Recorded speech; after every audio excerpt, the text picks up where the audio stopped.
Oke, monggo Pak. Ya, bismillahirrahmanirrahim. Assalamualaikum warahmatullahi wabarakatuh.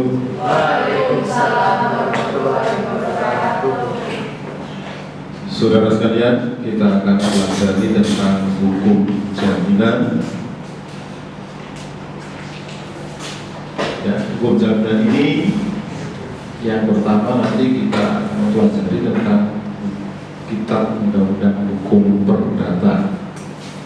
Hukum jaminan dalam KUH perdata diatur dalam buku 2. Kalau kita mempelajari hukum perdata antara buku 1, buku 2, buku 3, buku 4, ini aturan yang saling terkait satu sama lain.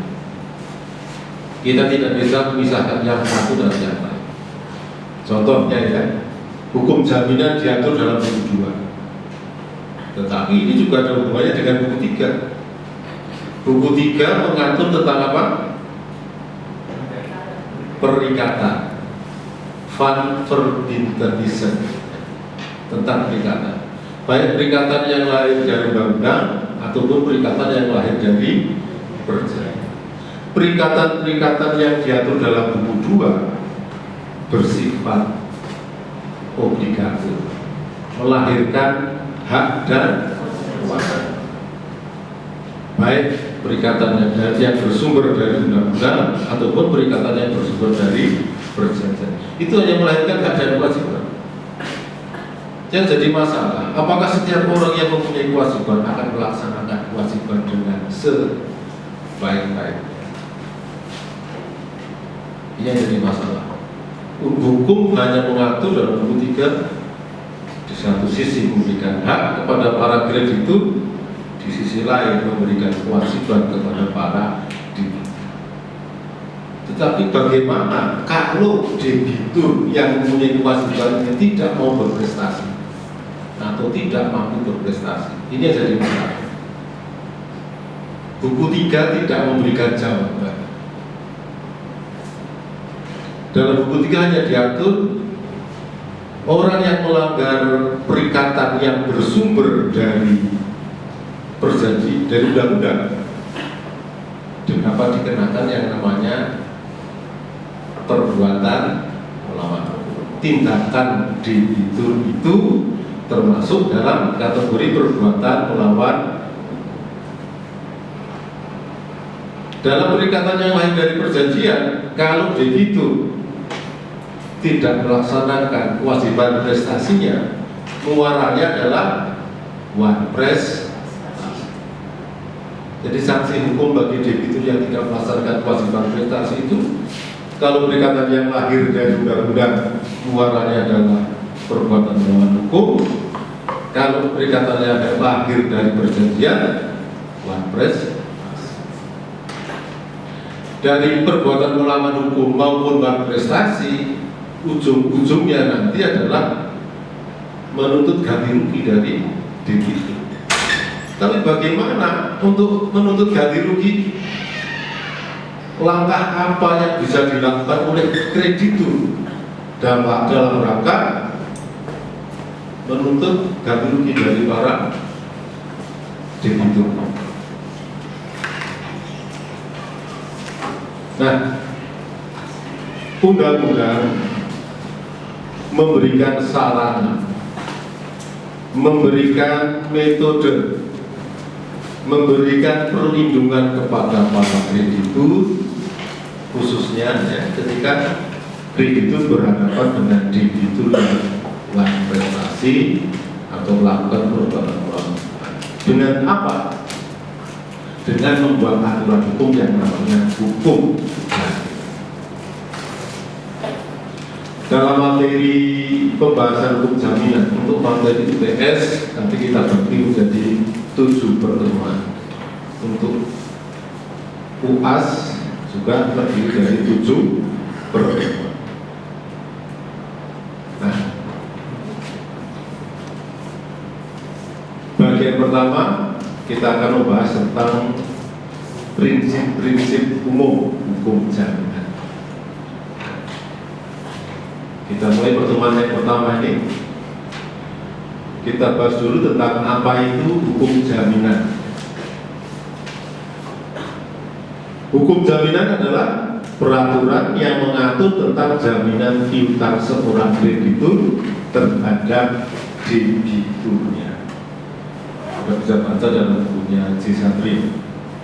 Jadi hukum jaminan adalah aturan hukum yang mengatur tentang jaminan piutang, jaminan tagihan seorang kreditur terhadap debiturnya.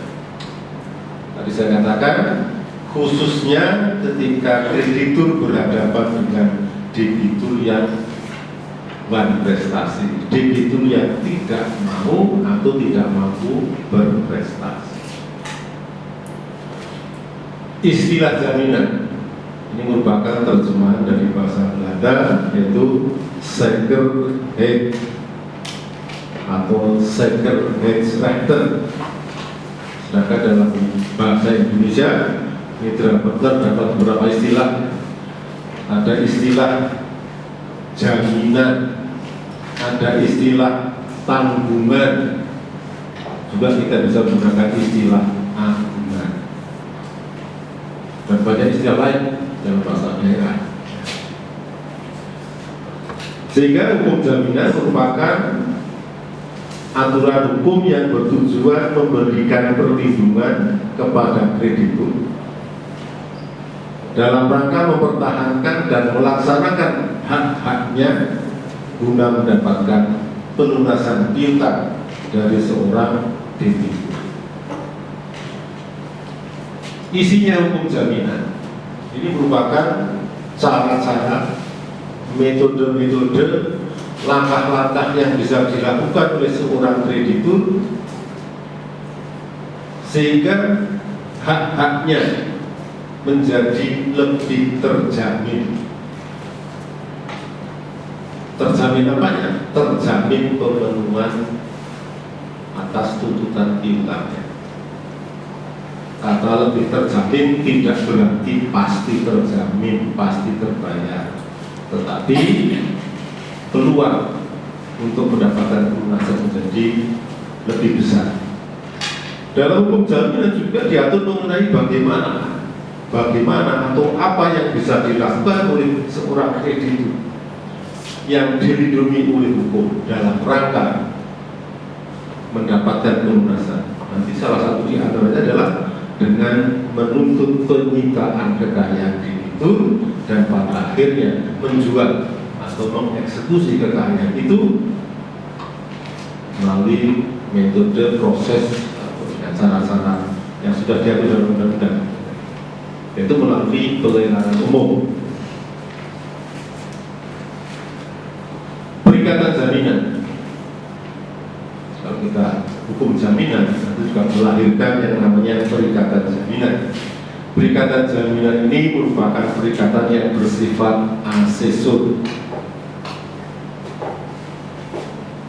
Apa itu perikatan asesor? Adalah suatu perikatan yang diadakan untuk mengabdi pada suatu perikatan lain. Perikatan yang diadakan untuk mengabdi pada perikatan. Dalam bukunya Subukti kita katakan perikatan asesor merupakan perikatan tambahan yang bersangkutan dengan suatu perikatan pokok yang diadakan sebagai jaminan pemenuhan dari perikatan pokok. Kalimat ini masih sangat umum.